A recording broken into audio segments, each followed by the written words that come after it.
Right, hello and welcome to a brand new season of the Typical Boro podcast. As always, I'm your host, Steve Dixon. I'm going to do a little bit of housekeeping before I start. Just like to ask you, please, to keep subscribing to the podcast. It's very important that we keep getting subscribers in. If you can, join our sort of YouTube channel, that would be absolutely brilliant. The more views, the better. Good news, we are going to be on the Red Radio again this coming season. This podcast will go out every Tuesday, 6 till 7 on the Red, which is great. So thank you for the Red for their support.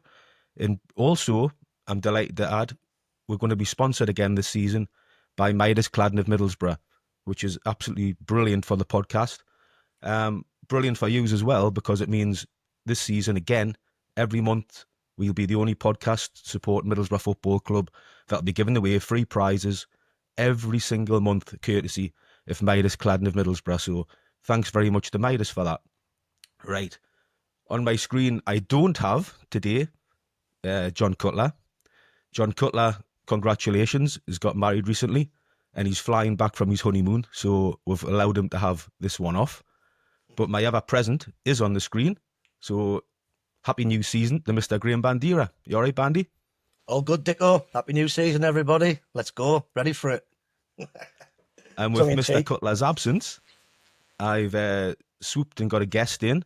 And what a guest I have. It's the Evening Gazette's Craig Johns, who's a perfect timing to get Mr. Craig Johns in, because I know all the Boro fans want to know everything that's going on in the transfer market in terms of ins and outs. And we'll be discussing all that on this podcast. So thanks for coming on, Craig. You okay?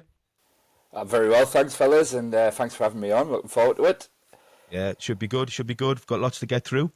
So we'll start off, obviously, we've had the pre-season, finished the last game at the Riverside yesterday against Deportivo. Bandy, I'll come to you. Pre-season, no wins. We've played Mansfield, we've played Bradford, Rangers, Hartlepool and Deportivo. We've had 3 draws, 1 defeat to Bradford. What's your thoughts, Bandy, on what you've seen pre-season in terms of sort of tactical, the manager, Rob Edwards, how Middlesbrough have played pre-season, and are you concerned about results, or does it not matter pre-season? Not concerned about results. First and foremost, I think pre-season is about bedding players in, keeping players fit and trying to establish a system. However, it is alarming that we're still leaking goals. Irrespective of the opposition, we've played some strong teams, we've played some weak teams, and it looks like we've not addressed that fundamental problem. The way Edwards wants to set up, I like. It looks like he's going to go with the wing backs and the 3 centre backs, which I think suits our personnel. However, he still needs to bring in a couple of wing backs. Looks like the Callum Britton deal might go over the line, which hopefully Craig can shed a bit of light on. We're linked with a left wing back, which would be very, very pleasing, because we desperately need one of them. We've got Alfie Jones in at centre back. Looking forward to seeing him play. I think he's a rugged out-and-out defender who's happy to clear his lines and not mess around with it. So there's definitely been a shift in how we want to play and how we want to sort of keep the ball away from our goal. Edwards has gone public and said he wants to play higher up the pitch and play away from our goal. So he's obviously looked at the problems which, occurred last season with Carrick, where we were messing around with it, to be fair. We were overplaying. We were getting caught out in that danger zone between sort of centre circle and the little D. Teams were picking us off and we were all at sea. So he's looked at that and tried to address that as quick as possible. I think it's imperative that you do build from the back. I would like to have seen us bring in Travers, but that's for the birds, to be fair. We're never, ever going to get him. He's gone to Everton, far bigger club, far bigger future for him, really. Obviously, we're going to go with Bryn, it looks like, which I'm fairly happy with. But if he gets injured, I do think we're snookered. But fairly happy with what he's trying to do. But I still think we need bodies in, a lot of them. We've probably addressed maybe 2 out of the 5 I was looking at defensively. We brought in Kante midfield. Not sure how many games he'll start, but he looks a lively little player. I'm very happy that we've brought him in. And again, he's addressed that pivotal area where we were getting picked off. So if you've got Morris sat in there and Kante, that gives us that extra solidity. Possibly with a Hackney in there, if he was to stay and play, then he likes to push forward us. So I think that's where we were getting caught out on numerous occasions. So fairly content with what he's trying to do, but I think we're going to run out of time, and I'm worried about the start of the season. initially I was very disillusioned, underwhelmed by the whole pre-season, the length of time it took to actually get Edwards in. The whole long drawn out Carrick saga. It was a month after the season. We'd not heard a peep from the club. And then all of a sudden it looks like we were going to go with Carrick for this season. And then that agenda was ripped up. And then it looks like they've got Edwards in as quick as they possibly can and basically asked him to get on with it.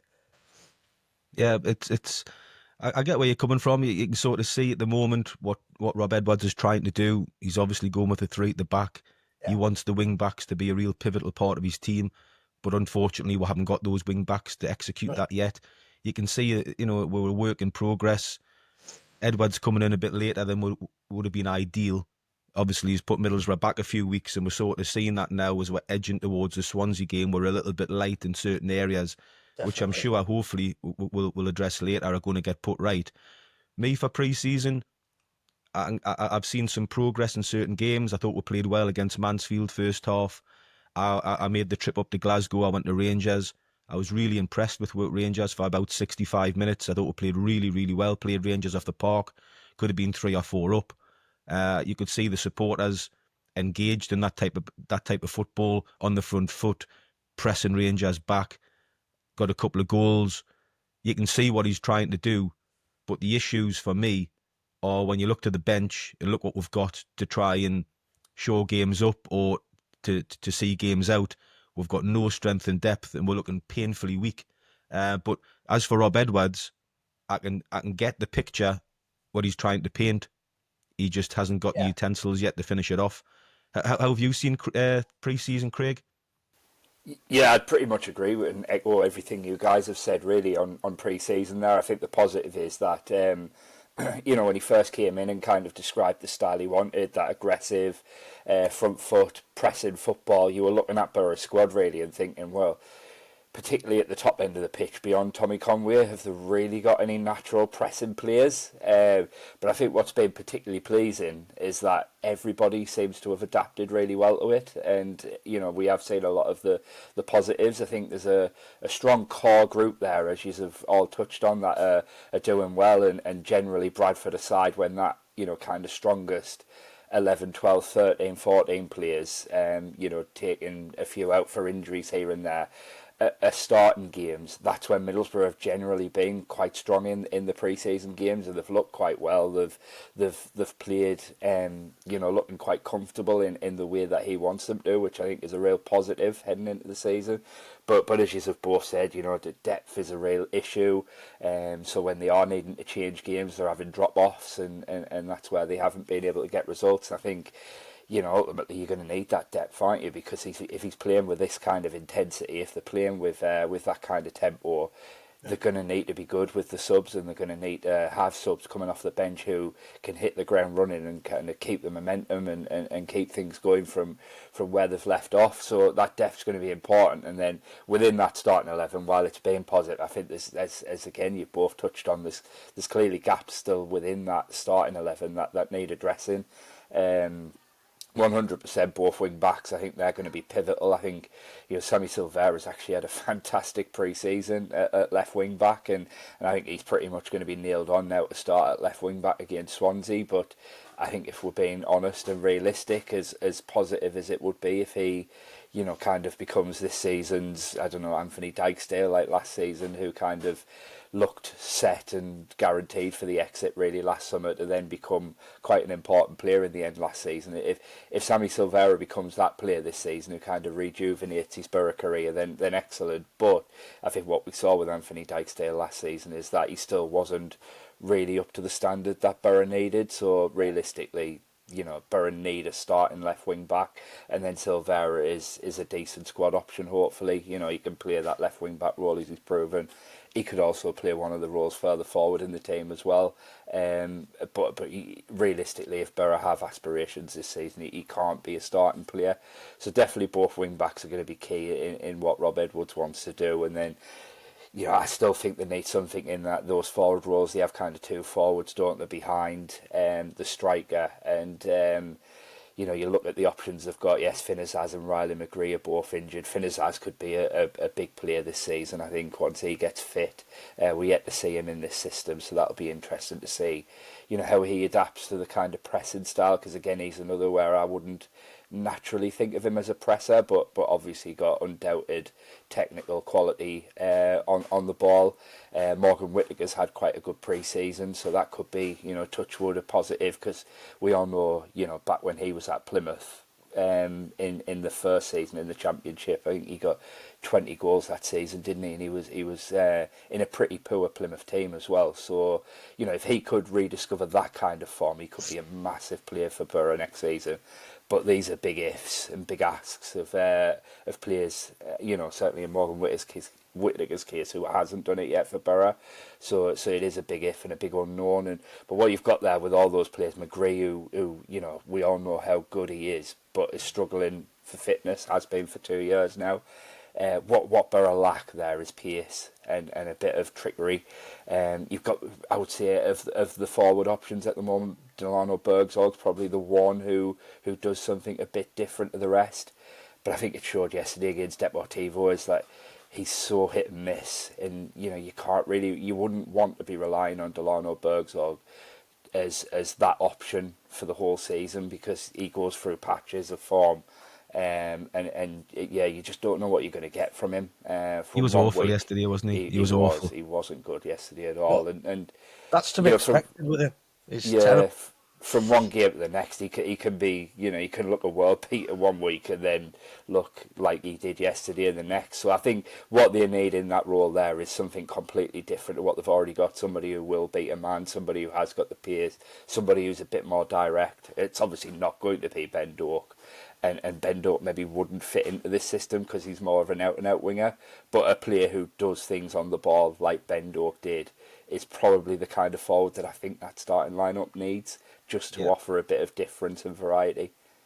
That's what we lack massively. You can see pre-season, it's the pace. We lost the pace last season out the side with Isaiah Jones, with Alati Alat, with Ben Doak, and we haven't replaced that. And we're playing a new system now, which needs pace in the side from the wing backs. It needs pace in behind the striker to make it work, and we'll lack it massively. Hopefully that'll get addressed. Another concern, Bandy, I'll come to you, is obviously Craig touched on it as well, is injuries. We know we're missing Riley McGree, which we just mentioned there. Already, before we've played our last pre-season game, we've got Daryl Enihan out for 3 to 4 weeks. We've got Riley McGree out injured at the moment. Finnazaz out injured at the moment. Alex Bangura picked up a knock pre-season, is out for 4 to 6 weeks. And George Edmondson is out injured as well. That's a big concern before we've played the final pre-season game, isn't it, Bandy? It's a huge concern because we've got 2, possibly 3 pivotal players there who were instrumental to what we're trying to do this season. I mean, Riley McGree is obviously a shoe-in on that left-hand side, but if he's not available, we're struggling because we've spoke about it in depth, about the strength in depth, that there isn't any. So if you bring in Bergzog into the equation, the whole dynamic of the team goes to, it turns to mush because you can't function properly. Like you say, he's off the cuff. You can't integrate him into a team. He plays for himself. He's a very selfish player. With McGree there, you know what he's going to do. He's either going to cut in on his right foot and try and link up, or he's going to whip in across. With Bergzog, you just don't know what he's going to do. So the unpredictability of that is terrible. If Azaz is fit, again, you look at this new system, the 2 behind the 1, you'd probably play him left side. He could integrate into that system, no problem at all. He played that at Plymouth. We've got Whittaker on the other side. We've got to give him a chance. Now he's starting. Are they quick enough though, Bandy? We're just mentioning the lack of pace. If you've got Conway, as good a player he is, and you've got a McGree and a Whittaker, or you've got a Whittaker and a Zaz playing behind Conway, for me that lacks any pace. Nobody's going to get in behind. Right. So I agree with what you say. They're not quick enough. However, you can counteract that by your wing backs. If your wing backs can get up and down that pitch, fit as a butcher's dog, that's the type of wing back we need. Not someone who just plods, gets to the halfway line and tries to swing a cross in, and then gets caught out of possession, has got to get back. We need players who are up and down that pitch. I'm hoping Callum Britton can be that foil on that right hand side, and we've got to find that balance on that left. I mean, in an ideal world, you look at the system we want to play. Enrique, for instance, at PSG, he's got Mendes and he's got Hakimi as his wing backs, and they're two of the best, if not the best, wing backs in the world. It's a fantastic system if you can pull it off. It really is. It's probably a system that I think a lot of Premier League managers might try and adopt this season, just to try and do something different. Because I think everybody's bored now of the inverted wingers, because it's easy. It's easy to sort of mark these players out of the game now because they play so narrow. You could just put five across and snuff them out as soon as they go central. So it's imperative we get two dynamic wing backs who can do the job in the opposition half and in our own half. So I think that's where we will get our pace from if we're picking teams off on transition or we're overloading into the opposition half. But it's up to the recruitment team and Rob Edwards to find these players. Hopefully, fingers crossed, Callum Britton can do a job. We mentioned back end of last season now we were impressed by Mumba at Plymouth, but obviously we've got Britton in now, so we've got to look for that other side. But it's absolutely imperative we get that balance, otherwise the team it won't function properly. Well, we might hopefully have somebody for the left-hand side, which we'll discuss a bit later on the It's transfer gossip. the American guy from so Norris's we'll talk team, about him in a bit. Just to finish up on the pre-season, just a shout out to the supporters, because it's been a very, very dull pre-season so far. Not much excitement happening in the transfer window. Not much excitement to get excited about in terms of a big signing coming in or what have you. Haven't been winning games 3 and 4, but to take 8,000 to Rangers, to take 2,000 to Hartlepool, 11,000 there yesterday. I think, Craig, I'll come to you. I think Rob Edwards has been really impressed by Middlesbrough Football Club and the size of the support so far. Yeah, I think you can say that, can't you? I think there was a moment at Rangers when he went over at the end, started clapping. Everyone else everyone clapped back at him, but then broke out into song. And memory, not my best these days, but I can't remember what song they were singing. But he just kind of paused from where we were sitting. We were behind it all and to the side of the pitch.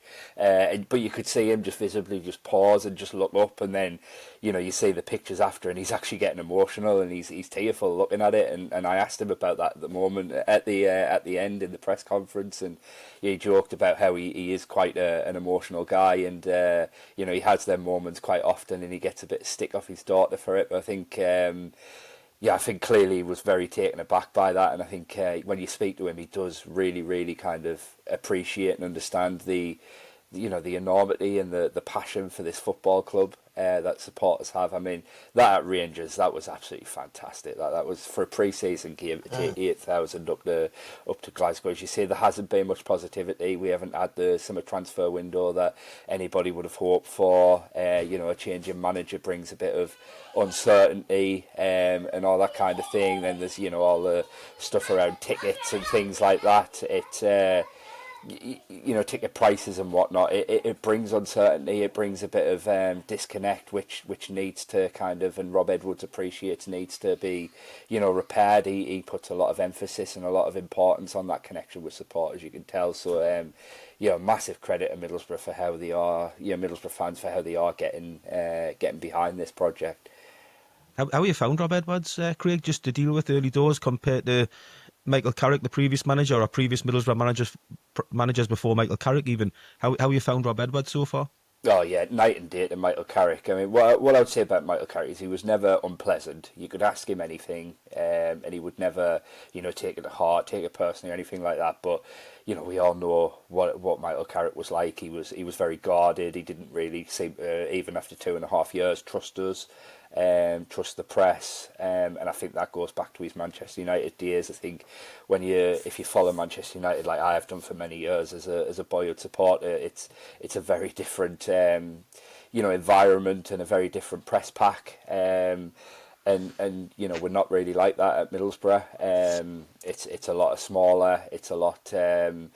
it's the same 3 or 4 kind of faces who are there week to week, and you can build relationships with managers and things like that if you want to. But Michael Carrick didn't have any desire for that. He was guarded. He didn't give much away, and that played a big part in the disconnect. I didn't think it's all well and good when you're winning games. That's absolutely fine, but supporters didn't ever really feel connected to Michael Carrick. I don't think, because he didn't ever really open himself up for that connection, and that showed then when things started going wrong. There wasn't that kind of personal feeling towards him to get behind.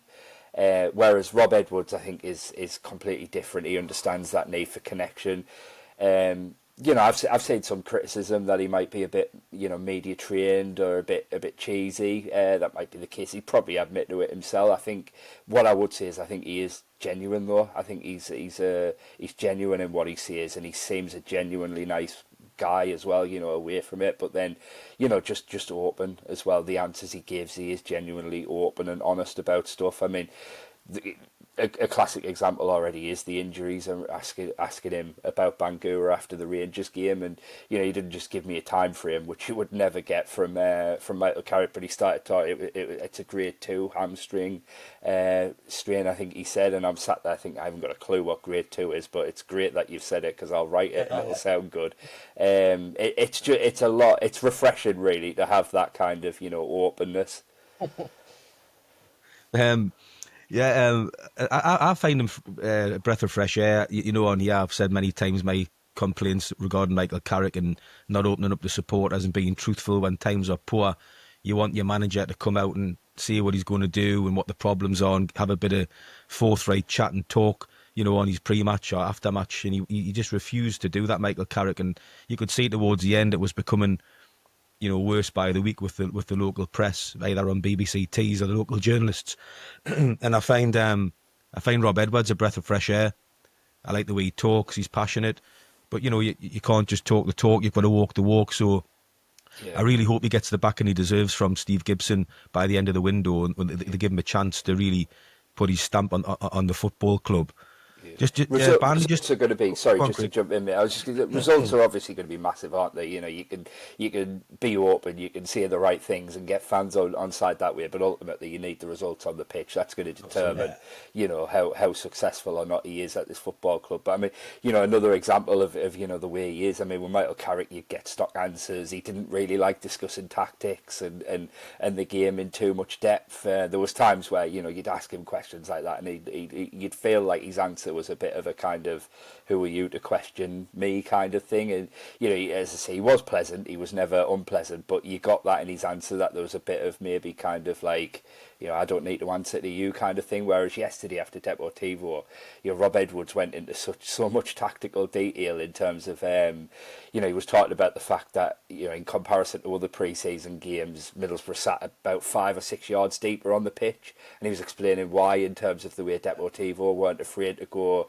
in behind or down the sides if they opened up. So he was talking about that and the fact that it was a bit of a learning curve for Boro because they sat 5 yards deeper, but they still wanted to be aggressive in the press. They didn't quite get that right, and they were a bit too passive for his liking. So he went into detail about that and the fact that that's something to learn from. And to me, as a support, then if you hear or you read that, you then understand better, why the game looked like it did, what they're learning from that, what they're going to take from that, how they want to improve from that. And if those improvements don't come, then ultimately it could become a stick to beat him with. But I think the fact that he's explaining it as well and giving you that detail, it helps supporters, because if you understand what he's trying to do, then you can get behind it more as well, which again I don't think you ever did with Carrick, because for example, the playing out from the back and the constant errors, he'd brush it off, and everyone was so frustrated, like, you're making these errors week in, week out. That Chelsea second leg cup game, it was suicide, but he defended it, and it was like, it's what we're going to do, it's how we'll win, blah blah blah, and he just brushed it off. Whereas Rob Edwards seems like he's going to really, really, communicate and tell you exactly why he's doing something, exactly why the game looked like it did, etc. And I think that'll help. It'll help people get behind and understand what he's trying to do. Yeah, you just want the manager to see the same game as the supporters and tell it like it is after the game. You know, you don't have to throw people under the bus to do that. There's ways of doing that. And Carrick, like you've said, just refused to do it. And already, you can see on the social media where the fans are engaged with Rob Edwards. They want to listen to what he's got to say. But ultimately, like you've said, results will dictate that. So let's hope we get off to a good start against Swansea. Bandy, I'm just going to finish on the pre-season with Rangers. As I say, I was up there, and just by chance, my seats got stuck. The missus was delighted. My seats were stuck right in the middle of the red faction, right next to the drum. So Okay. Mrs. Dixon was delighted to be standing next to the drum for for an hour and a half. It was fantastic. But I enjoyed it because the red faction are brilliant. And they had everybody rocking, so it was really good. But during the game, they unfurled the banner for Johnny Howson during the game. All right. Yep. Been Yeah, there I for saw 8 that. years, right across us, so we couldn't see the game for 5 minutes, which is another bonus. But it was really good, and you know, Johnny Howson deserved that. You know, he's got a great connection with the Middlesbrough supporters and vice versa. I know you were a big fan of Johnny Howson and wanted just to say a few words for Johnny. Yeah, it's basically a bit of a thank you for him saying thank you to the supporters, because it was a bit of a long drawn out saga, a quick exit, and we thought, is that it? Anyway, he's done an interview and he's come out with some wonderful words explaining his passion and his love for the club, which is what fans, you know, particularly myself, like to hear from from players. And he's got that engagement. He's a class act. He's absolutely in tune with what supporters think and what he needs to give on the pitch, you know, to be well received. And I just want to say what a phenomenal player he was for Middlesbrough. It was brilliant. 8 years service, 341 appearances. Longevity, it's key. Just discussing the two signings that we've brought in, Alfie Jones, and I'm saying he likes to be called Alpha Kante, has come in from Troyes in France for €3 million. What's your thoughts on the two signings, Bandy, initially? I know they're not superstar names or what have you, but do you think they're two good signings that we need? I hope so. I mean, it's. I'm making bold prediction here, but I think both of them players fit the mould of what we're trying to do. We're trying to stop leaking goals, which is a massive plus if that can happen. So Kante will shore up that midfield, hopefully. Seen some footage of him. Don't know enough about him to make, you know, long drawn out comments and bold predictions, but I've seen some footage of him. Just for a little guy, he gets wired in. You know, he's not afraid to put a challenge in. That's what we need. Alfie Jones saw a little bit of a hole. Played well against us last season when we got that last minute goal from Gilbert. We looked like we were never going to break them down. Did well. Just defended for his life all game because he was in the relegation battle all season. So he's well conditioned in terms of, you know, keeping the ball away from his own goal. So yeah, I'm happy to see him brought in. So yeah, two positive signings. Just need probably 5 or 6 more. Craig, your thoughts on the two signings, and in your opinion, are these Rob Jones signings, or are these signings already on the radar of Kieran Scott? Yes, I think a bit of both. He actually discussed a bit of this yesterday after the friendly in terms of recruitment. I think, you know, he explained that when he came in, a lot of the recruitment work had already been done. And I know certainly with Kante, he was kind of someone who they've been looking at for a long, long time. And as was the case under Carrick, it's a case of the recruitment team, you know, identify the players and then take them to the manager, and the manager says yes or no, having looked at them and having looked at what the recruitment team present to them. In Jones, I think, you know, we've spoken about Lenihan's injuries again, and, you know, we had a lot of injuries at centre-back last season, didn't we? And it was a bit of an issue. So in Jones, they looked for a championship, robust and reliable defender, and that's what they believe they've got in Jones. It was obviously an opportunistic time to get him because of, you know, Hull's financial situation, and managed to get a deal that they feels really good for. He's 27-year-old. He's played 40 plus games for the last 3 seasons now. So, you know, the hope with him is that he'll come in and he'll offer that kind of reliability and robustness to Middlesbrough's defence, which, as I say, they needed. And in terms of the way Rob Edwards wants to be, we haven't seen an awful lot of him in pre-season yet. But I mean, within a minute or two of coming on at Rangers, he was straight through the back of someone and winning the ball in that kind of aggressive. That's what I want to see. Yeah, front foot way that Rob Edwards wants. So, you know, hopefully that's a sign of things to come, and that's what he wants to do. And then with Kante, yeah, as I say, he's been a kind of long-term project signing, if you like, someone who they've looked at for a long time. He's only just turned 20, but he's already played 50 plus games over in France for for Troy there in France's second tier. So, very much when you looked at his stats, I think he was one of the top midfielders in Liga 2 for tackles won and interceptions, which, as we've touched on, that was a massive thing for Middlesbrough. They needed to strengthen that spine. They needed a defensive midfielder. I think they recognised that in January as well, and obviously they tried to bring in Glenn Kamara, but were trumped by that big offer from a Saudi Arabian club. But I think from then on, you kind of understood that that's the direction Middlesbrough want to go down in midfield. They wanted someone. Do you think he'll feature a lot, Craig? Do you think he's going to be sort of a bit part player? Do you think very quickly as the season progresses, you could see Kante starting a lot of games? Yeah, so I think that'll depend massively on how he settles and how quickly he adapts. I think the best one to compare it to right now is when they signed Rav Vandenberg 2 years ago. He came in, I think, was he 18 or 19 at the time? I can't remember exactly how old he was at the time.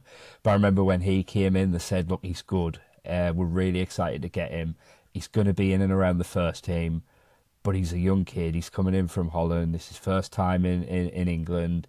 Let's be patient and let's let him settle. As it happened, injuries happened, and he kind of had to be thrust into the first team a lot quicker. But he ended up thriving within that environment, and in that first season, obviously went on to win Player of the Year. So brilliant for him. We can't hear it's a similar kind of message of he's good. We're excited to get him. We know what he's capable of, but he might need that time. I don't think he speaks much English at the moment, so he's trying to learn the English. He's obviously got to adapt to living in a new country, but also playing that style. We know the Championship style is very, very different to most countries in the world, and certainly will be to France's second tier. So all of that kind of learning and adapting to do. So. At the moment, it'll depend on him and how quickly he gets up to speed and how quickly he adapts to it. I think he's definitely going to be there and thereabouts all season. He'll potentially be at the minute you'd expect him to be kind of like third in the pecking order, I guess. Either Aidan Morris and then either Hayden Hackney or Hayden Hackney's replacement, depending on what happens with him. And then you'll have Kante potentially coming off the bench and things like that. So that's kind of where I'd see him right now in that role. But I mean, that you couldn't rule out that he would, exactly like Rav did, kind of break into that team and kind of keep his place. They have really high hopes for him. Greg, I'm just going to rattle into some transfer gossip, obviously, because this is what the fans will want to hear from yourself. So, Bandy, you can have a cigar for 5 minutes if you want and chill out. See what Craig's going to say on all things ins and outs. Craig, can I just ask, have we been linked with a Moroccan? Oh, I haven't seen that one. In Moroccan, I haven't seen that one. Because I've got my new lucky hat for this season. You see the way he done that, just like that. Hey, just like that. Yeah, we're gonna need some tricks this season. A true artist. Go on, crack on. Hayden Hackney and Rav Vandenberg first, Craig. What is the situation with both of those? Are they both heading for the exit door, or is the possibility now that Hayden Hackney might stay?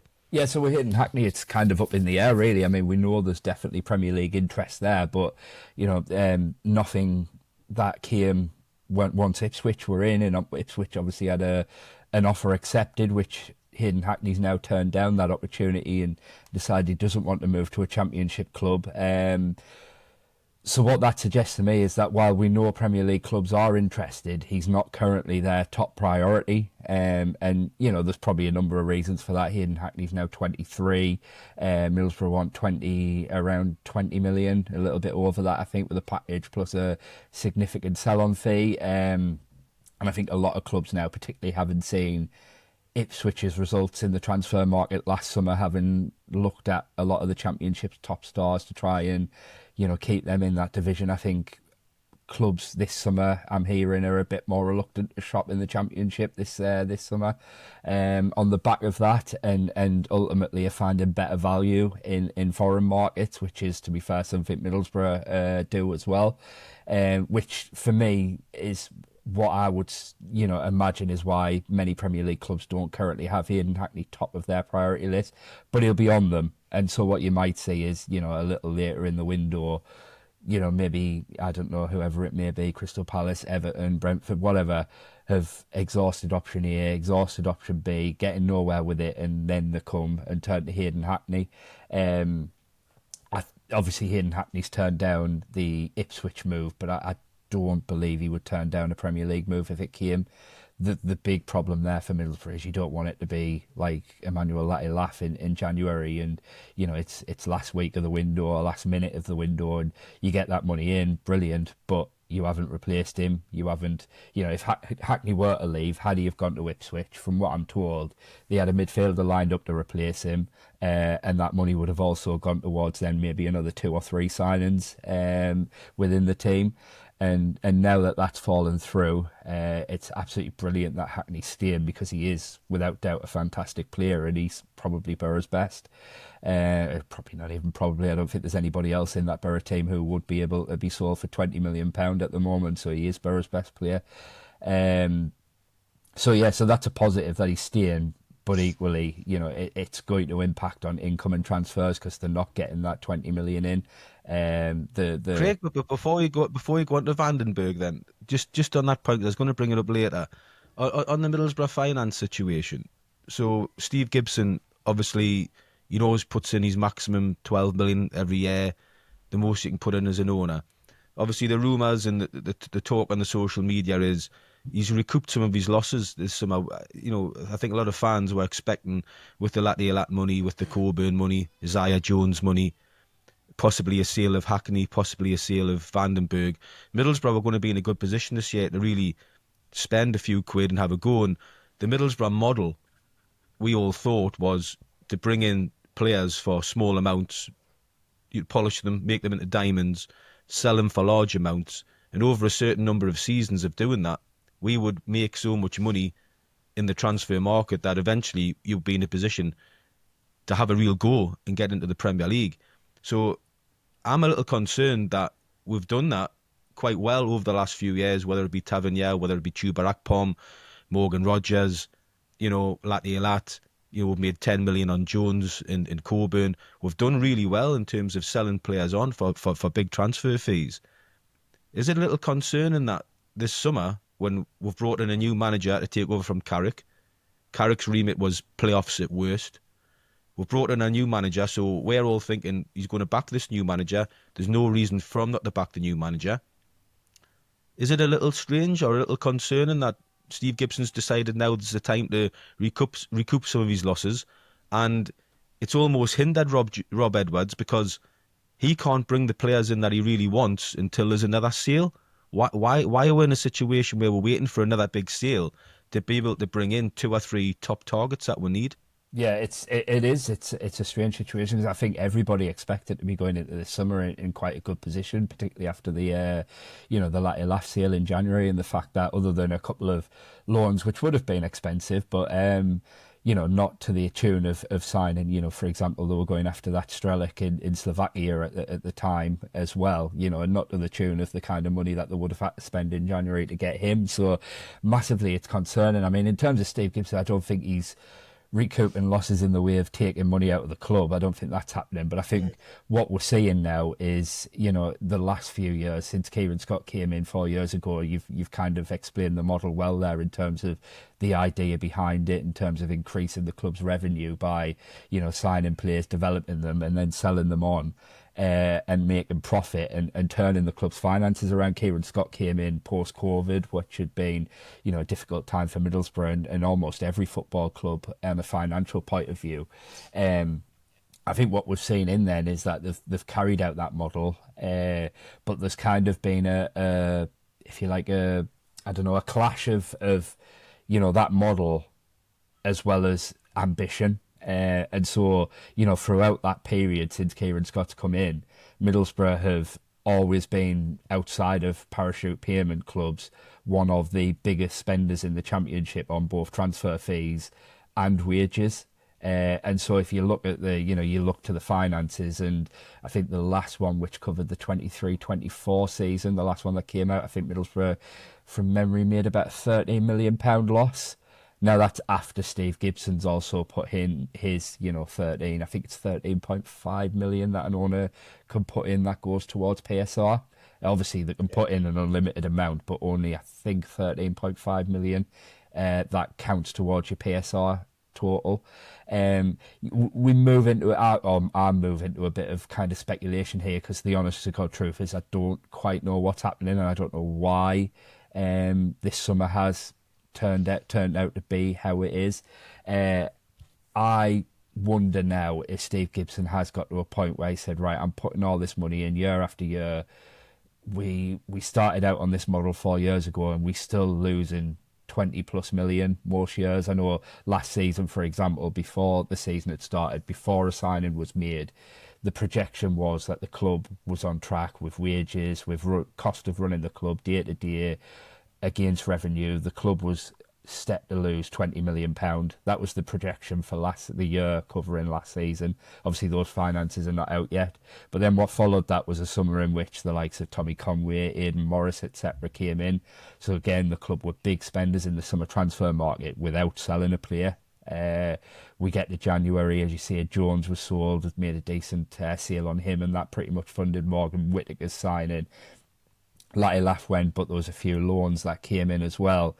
And I think in the end, what's happened is obviously season to season, you're going from, PSR year or financial year to financial year.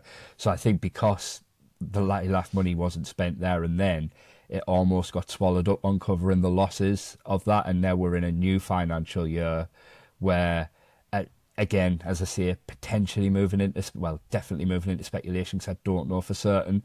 But it wouldn't surprise me at all if Steve Gibson's now said, right, this is year 4, year 5 of this project, and I am still needing to put in 13.5 million of my own money every year, and we're not progressing. It's time to really go on the model.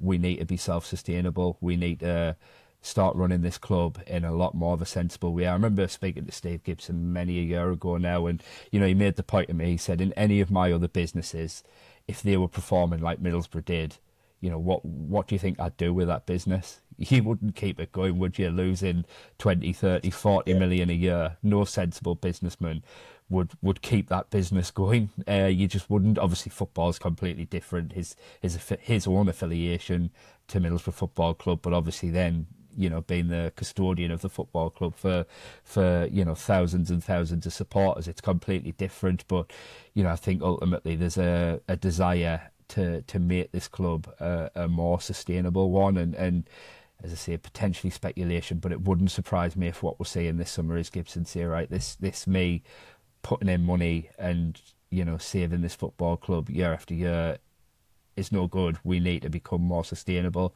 and that's why I think I would suggest we're in the position we're in now, where until we get a big sale, there isn't that money to spend. But Bandy, just as a supporter like myself, a little bit frustrating. He's chose this season to do that when, before the season started, we looked in a great position financially, PSR-wise, we look decent. We've sold £35 million worth of player in the last 6 months. You probably were like me, expecting Middlesbrough to really show ambition this summer. So if Gibson's going to recoup his losses, which is it's his right to do, it's his money, absolutely 100%, he can do what he wants with it. It's his club. Two things. Is this going to be a big? If he doesn't spend a significant amount this window, and we'll have a poor start, could this be the first season Steve Gibson comes under a lot of pressure from supporters, and secondly, do you think this is the first signs of Steve Gibson maybe winding down and looking at the exit door to sell the club? Well, possibly, yeah. I mean, I think he's 67 now, so yeah. He's attributed a lot of his time to Middlesbrough Football Club over the years. He's saved us.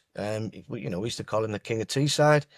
He probably still is. However, situations have changed. The game's moved on. I don't think he's in a position now to compete with Arabic states, billionaires. We're not in that league anymore. Nowhere near. I think we are where we started out when I started supporting Boro. We're a mid-table championship club. That's our default position, so to speak, I would say. We also have to take into account he's got other businesses, not just Middlesbrough Football Club. And I'm led to believe that any losses attributed to Middlesbrough Football Club, he would always offset against his other businesses. Now we've travelled through some uncertain times in the last 3 or 4 years. COVID absolutely decimated many UK industries. Steve Gibson's business will have been part of that, I'm sure. So I'm sure he's taken a hit on his other businesses, and he's just trying to balance it, really, to juggle in act. And I think we've got to have that in mind, really, when fans are sort of clambering for signings and wanting to spend crazy amounts of money. He's not stupid, and I think the balance is somewhere in the middle. He would probably love to do that, but he just can't compete in that financial world anymore. As a fan, it is frustrating. We've seen managers come. We've seen Warnock come, top manager. Wilder, top manager. I don't think that can be disputed. Carrick possibly could be a top manager. Who knows?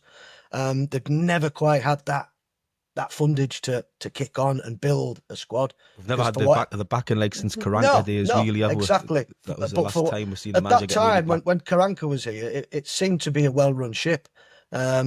We made astute signings. Players that we brought in generally hit the ground running. We were buying proven players then, whereas now the model's completely changed. We've got a recruitment model where like you say, we're trying to polish up some diamonds from the rough.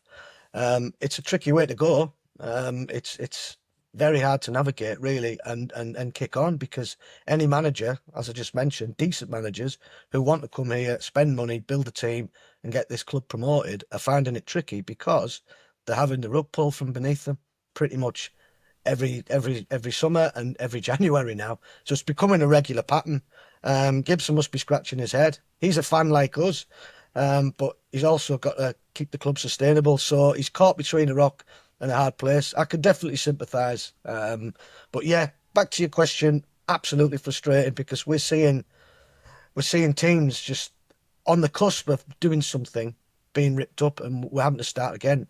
So it's a summer rebuild every season now. And like you said, the last 4 or 5 seasons, he must be thinking, can I keep doing this? So unless he's asked the question and he fronts up to interview, we will never know. And the rumours, the aggressiveness on personal social media will just continue to get worse, really. That's my fear.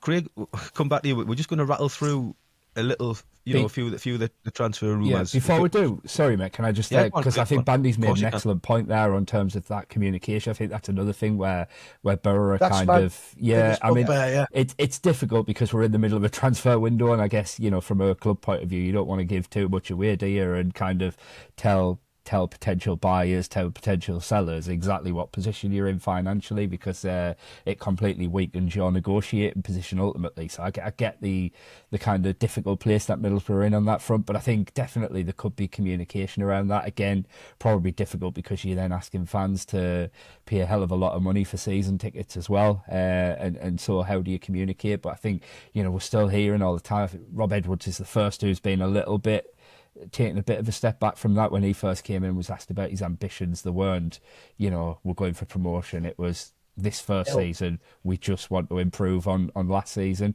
I've signed a 3-year contract.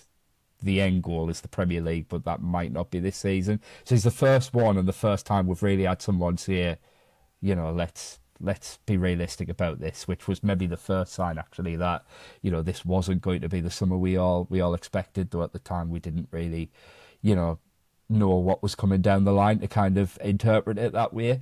Hasn't this been the problem with the club, though, for a number of years, Craig? And the fans scream every year, where's Steve Gibson? Yeah. Where's Neil Bowser? Where's Kieran Scott? The men in the know. We don't hear from them. When the going gets tough, they disappear.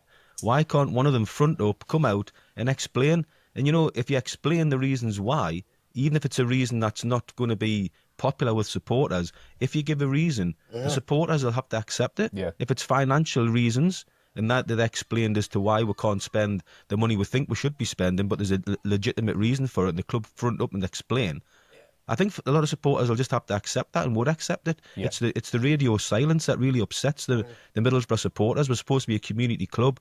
We're supposed to be, involving supporters. Now we're going into 150th year, and yet we still can't learn the lesson, which is engage with supporters, tell them the truth. Yeah. Middlesbrough fans aren't daft. They're a very knowledgeable fan base. Yeah, so I, obviously as a journalist, I completely agree with that, and the amount of requests for interview and things like that you give all the time, and from Steve's point of view, I've spoken to him about this, and he's felt a bit burned by previous interviews where he feels like they were misinterpreted or used against him and things like that. And I think in the modern game, I think it's ultimately very rare that you hear from someone like Steve Gibson. I personally think it would help. But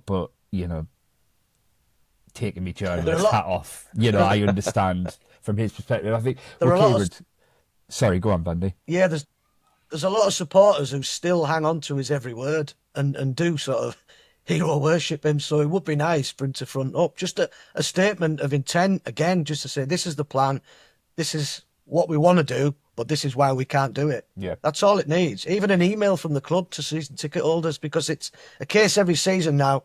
The season ticket renewal forms they're getting earlier every season. I understand that because we need cash up front to fund the rest of the season.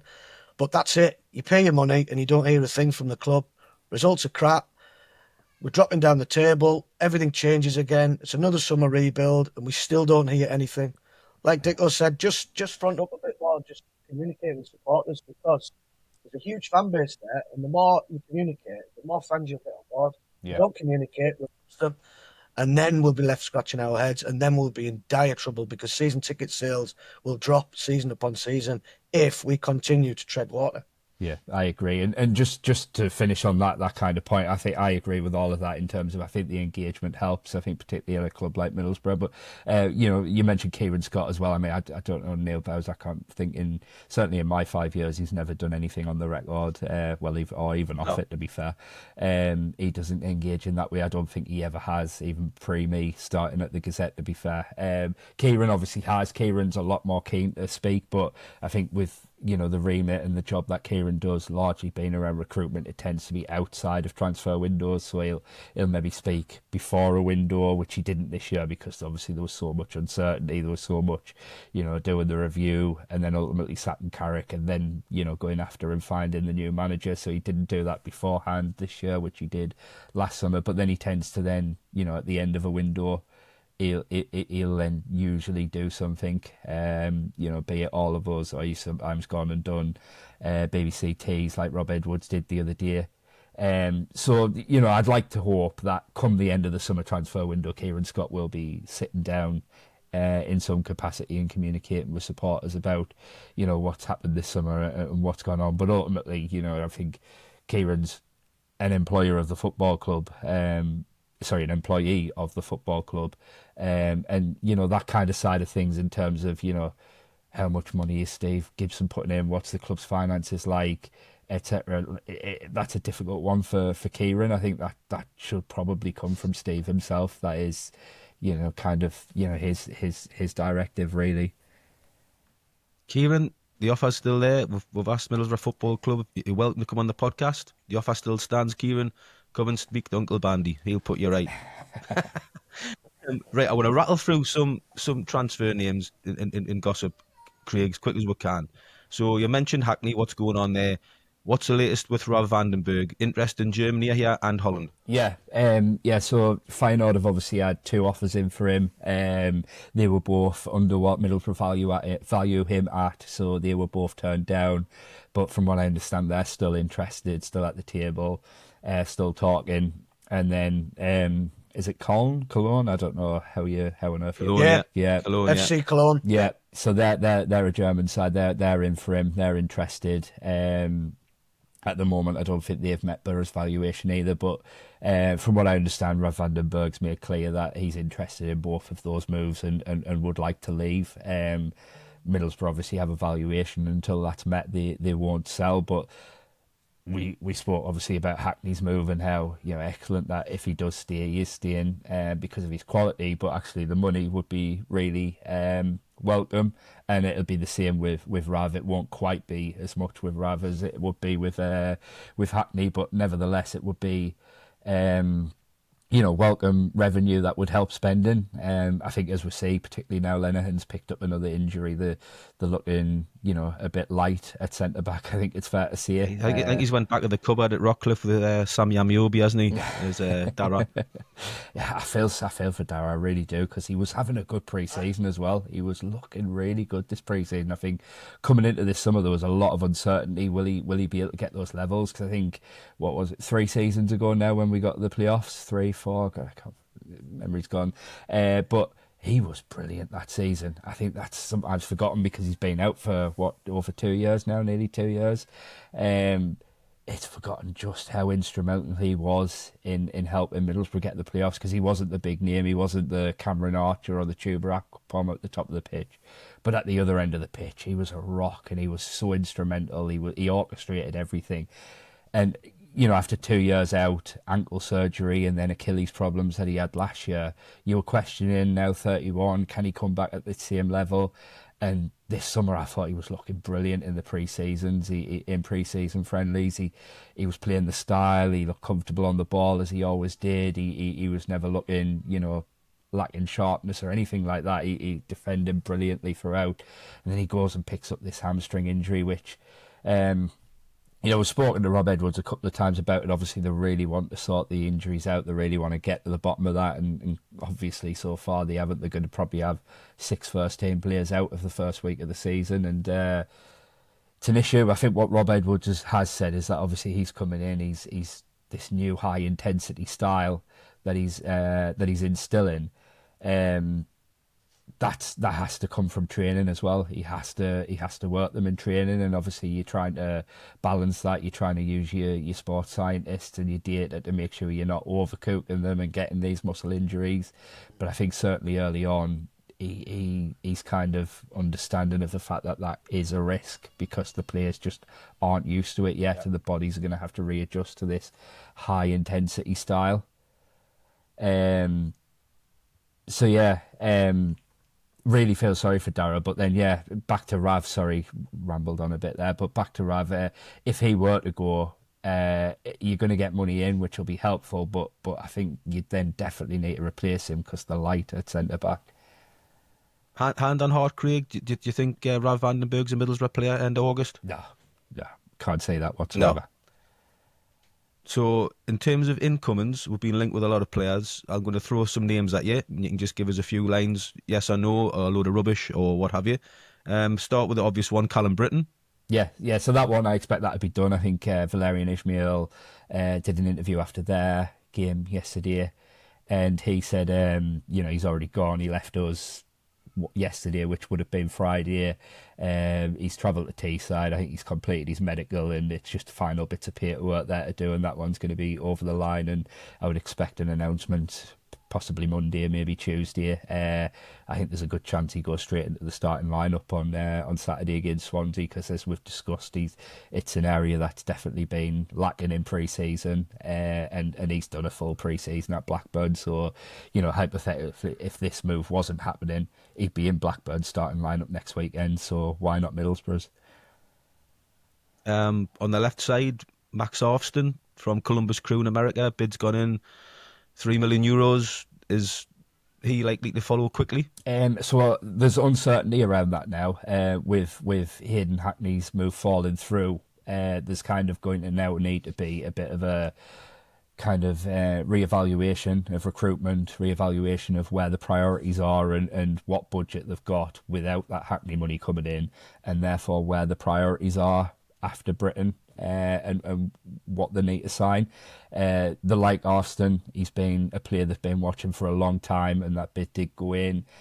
I think the fact that he then played for Columbus in a League Cup game which was like our time, British time was early hours of Saturday morning, suggests that didn't quite meet their valuation. He's definitely the player they want if they have the money to sign a left wing back this summer, or if they decide that is their next priority after Britain. That's who they want, that's who they're going to go after. The worry there would be that if they have to sort of put the brakes on things because of waiting for a big fee to come in for Rav or for Hayden Hackney, Toulouse are also interested. They've also had a bid rejected this summer, so that's a worry because they're going to have to, kind of get on with that one, I think. But they're fairly confident at the moment that they can convince him of the project here. Aidan Morris will help with that as well, no doubt. So fingers crossed, because I think, as we've spoken about earlier in the project, if that was me, left wing back would be my next priority. So once they, kind of take that reevaluation, which they were planning to do after yesterday's game, and kind of take stock of where they're at and what they need and what they've got to get what they need, I'd like to hope that they continue and just say, let's get Austin in, let's get that left wing back position sorted. As we've said, there are options there in the attacking places. As has to come back from injury, Bergsog Force as kind of backup man, Silvera can be a backup man. It wouldn't be ideal, but I think if you got that pacey left wing back in, as well as the pacey right wing back, to me that is the priority. But we'll see on that front on what they decide. Three forward players were being linked with. Any truth in obviously Danny Ings, Josef Salesh from Cardiff City, and Sanjay Hansen from NEC in Holland, the Netherlands? Is there any truth in either of those three on Middlesbrough's radar? So definitely Danny Ings. They've spoken to Danny Ings. He's obviously a free agent this summer. Not quite sure what the hold-up is there. I think he does have a few options. You would have thought, certainly at 33, having not played barely for 2.5 years, you'd have thought he would have wanted to get his future kind of sailed, sorted quite early on and get in for some pre-season, which obviously hasn't happened. But we'll see on that front is basically what you get back from the club at the moment. He was only ever an option. They have other options at centre forward. The Cardiff lad, Salah, is it? I've not actually seen anything really credible on that front, and I don't know. But the word from Cardiff is that it would take an astronomical bid to get him from Cardiff. They're not in a position where they have to sell. They value him highly, and he's come out and done an interview this week where he's quite happy at Cardiff and in no way kind of hankering for a move this summer. So I'd be surprised if that was the route to go down, particularly given the financial situation that we know Boro are now in. The last one, Sanjay Hansen, again, definitely a target. I asked about him earlier last week for a little update and was told he was one of 6 options they had for the forward position. They were doing a bit of evaluating still on kind of exactly the type of forward player they need, as we've said, with the system they're now playing, and the way Rob Edwards is wanting they had a few options in mind of different variety type players, and they were still waiting to kind of for a definitive answer on exactly what they want there. But Hansen's definitely one of those players who they're interested in. I think that Pavel Sulch, apologies for poor pronunciation. So he was another who was on that list, but he's now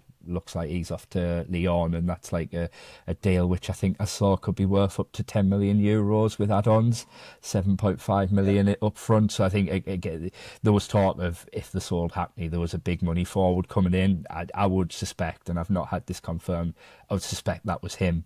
And Hackney's fallen through. Middlesbrough can't pay 7.5 million euros up front for a player right now, so he'll be off the list. But Hansen wouldn't quite cost as much, and is definitely one of the players on the list. That would rule Strellick out as well, and Craig would it, because he'll be too much as well. I don't know what's happened with Strellick this summer. That's gone very quiet. Cause obviously Borough were in, Celtic were in, but other clubs were as well, and. I don't know if it's just a case of, Borough know this summer that that's not the direction they want to go down. They know that they're not going to be able to pay that much money for just one player. I don't know, but it's just gone very quiet on that front, considering he was someone in January they were so keen on. But not just on the Borough front, but on all fronts. I've not heard Celtic mentioned with him at all over the summer or anything. So not quite sure what happened on that. On that front, because very early in the summer there was a director at I forget what his club is now. I forget what his club's called. Bratislava, Slovan Bratislava. One of their directors came out and suggested that he'd be available now for cheaper than what they wanted in January, just simply because in a summer market they'd be able to they'd have more options to replace him. But no, nobody seems to have made that move, which is interesting. Great, thanks, Craig. That's great. I hope the fans have enjoyed your updates on all the rumours. Put a few to bed, and a few that are still going to continue, like Sanjay Hansen. Bandy, just we're going towards Swansea on Saturday, first game of the season. Let's not forget about that. Yep. Huge game for Rob Edwards. First game at the Riverside with the Riverside crowd behind him. What are you expecting on Saturday? It's going to be a tough game. Swansea have, they've made a few signings themselves. Ethan Galbraith, Cameron Burgess, Ricardo Santos, Zidane Inusa, Bobby Wales have all come in. They've freshened their squad up significantly over the summer, have Swansea. They're not expected to be one of the big hitters this season. Probably at the minute they're looking like a mid-table side like ourselves. Important to nick a win, Bandy, on Saturday? Oh, it'd be lovely to nick a win. It's difficult to predict that we can actually get that win because we don't know how we're going to line up really. We know what system we're going to play, but we don't know who's going to put in that system. We don't know whether Hackney will start. He might not even be here, so we don't know. They've got a lot of new players. Hopefully, it'll take them time to bed them all in, and he might give debuts to them all, so they might be a bit of a dishevelled mess, or they might completely click and blows out the water. It's hard to predict.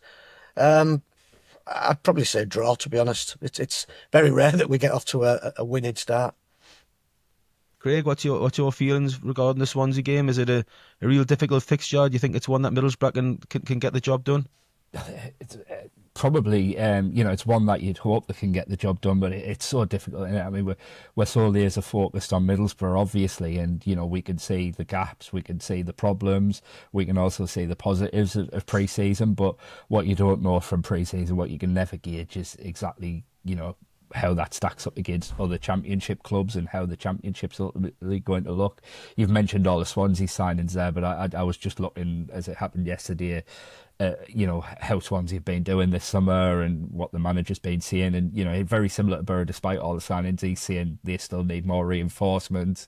I looked at their pre-season results. I think they won the first one against Stevenage, but then lost to Exeter, lost to Cheltenham, I think, and then lost to FC Lorient yesterday in their final friendly. So not. Oh, you cheer him up, yeah, Craig. Yeah, this is good stuff. This not the ideal preparation, really, is it? I know Middlesbrough hasn't been either. So, but that's the kind of thing we're so laser focused on Boro, aren't we? And knowing what they're lacking and what they haven't quite got yet. But actually, I mean, there won't be a club in the Championship that is finished this summer. Every Championship club will still have at least one signing they need to make in the remainder of the Championship, in the remaining of the summer transfer window. So it's so difficult at the moment gauge kind of where Middlesbrough are at in comparison to the other Championship rivals. We'll kind of gauge that in the first couple of weeks of the season, and then once the transfer window closes in the weeks again after that, because that'll be when we know exactly what Middlesbrough look like. I think, we talked about budget and things like that. I think one thing that could potentially be a factor, particularly if the budget isn't going to be brilliant this summer, later on in the window, you're going to get a lot of Premier League loans becoming available. It's not the ideal way to go. You'd rather get permanent signings, but as we saw last season with Ben Doak, one or two good loan signings can be transformative. So we'll see on that front as well if anything like that comes up. But it's so hard to gauge. I just hope that they can get off. It's a really tough start. Swansea's the kind of one that you think is the most winnable of the early games. Millwall away is never a nice place to go. Norwich, you're not quite sure what they're going to be like under Liam Manning, but they've lost a lot of big players, and you've got Sheffield United to come. It's a really tough start for Rob Edwards, and we've spoken about the fact that results will ultimately dictate how fans take to him. Could do with a good start, and that would be getting that home win against Swansea. It'll be a packed out Riverside, won't it? So, if they can make a good impression and that front foot aggressive style can really work, it would be a huge advantage. Yeah, I'm hoping Rob Edwards, gorgeous Reds, nick a 2-1 win, get them off to a good start, and then we'll dispose of Doncaster in the cup midweek. And everything will be rosy. That's my dream. But we'll see. Listen, guys, we've ran over because we've had to do a lot of transfer talk and stuff. So I'll leave it there. But I'd like to thank both of you for coming on. Pleasure to listen to you both. Great insight from the pair of you again. So I shall stop this now. So Graham, cheers. I'll see you again next week. You will do. Craig will get you on during the season again for some more insight. Yeah, pleasure, lads. Thanks for coming on. Cheers. Always a pleasure. I know you're going out. I know you're going out with the kids now, so I'll I'll let you escape in a second. Remember, Boro fans, don't say typical Boro. Watch it, listen to it, and we'll be back next week. Take care. Up the Boro. Up the Borough.